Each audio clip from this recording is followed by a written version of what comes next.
हे बघ मल्हार, मी खूप साधी मुलगी आहे. तू जर टाइमपास करत असशील तर मी प्लीज. टाइमपास नाही करत आहे गौरी. माझं खरंच खूप प्रेम आहे तुझ्यावर. प्रेम हो. म्हणजे तुझं माझ्यावर प्रेम आहे त्याची काही कारण असतील, बरोबर? मी तुझ्यावर का प्रेम करावं ह्याचं मला एक कारण दे.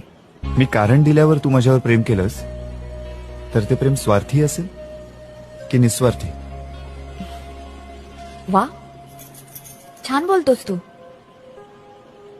दिसायला पण छान आहेस, मेहनती आहेस, स्वभावही चांगला असेल. पण आपण साधा एकमेकांना ओळखत पण नाही. गौरी, तुला एक कारण हवं होतं ना, तूच आता 4 कारणं दिलीस. मी बोलतो छान, मेहनती आहे, तू म्हणालीस दिसतो छान, स्वभावही छान असेल, पण तरी तुला माझ्याकडून कारण हवंय. ठीक आहे, एक कारण देतो. गौरी, माझं तुझ्यावर जीवापाड प्रेम आहे.